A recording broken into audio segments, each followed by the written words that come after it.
আসসালামু আলাইকুম everyone, welcome to my channel Tuna Tuni tiny tales. আজকে আমি দেখাবো চাইনিজ ভেজিটেবল রান্না। আজকে প্রথম রান্না করছি, তো এখানে অনেক ধরনের সবজি নিয়েছি। এখানে আছে পেঁয়াজ, একটা বড় সাইজের পেঁয়াজ, এরকম একটা সাইজের পেঁয়াজ নিতে হবে, একটাই নিয়েছি আমি এখানে।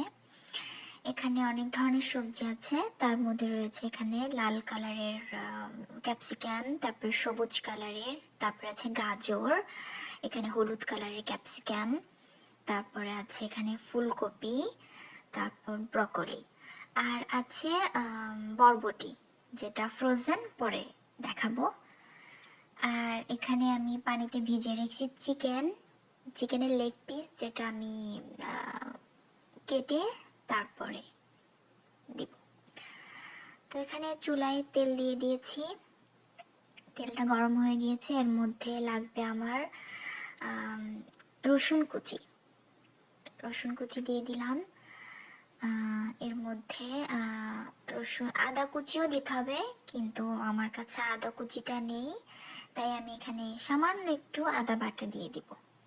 তো একটু লাল হয়ে গেলেই তার মধ্যে আমি আমার কেটে রাখা যেই চিকেনটা, সেটা আমি এই যে দিয়ে দিব। এই যে দিয়ে দিয়েছি।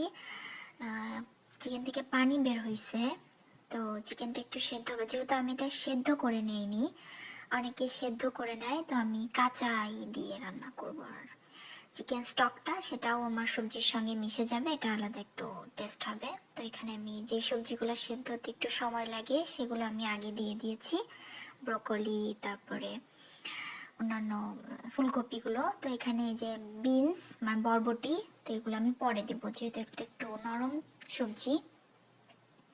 গাজরটা যদি আমি 40% সেদ্ধ করে নিয়েছিলাম আগেই, তো এখন তাও দিয়ে দিয়েছি, যেহেতু এটা একটা শক্ত সবজি।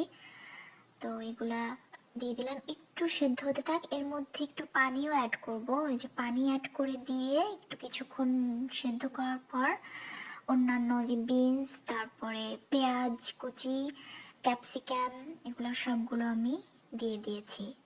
তো দেওয়ার পরে তার মধ্যে এখানে একটু গোলমরিচের গুঁড়া অ্যাড করছি, আর এর মধ্যে একটু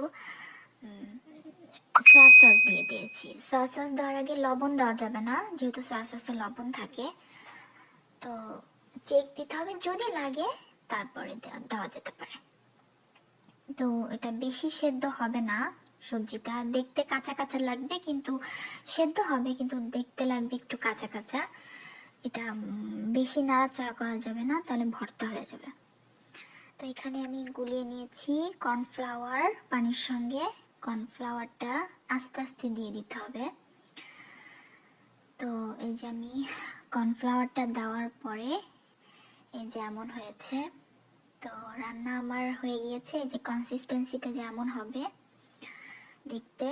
সবজিটা একদম ডান, চুলা অফ করে দিয়েছি। এই তো, আল্লাহ হাফেজ।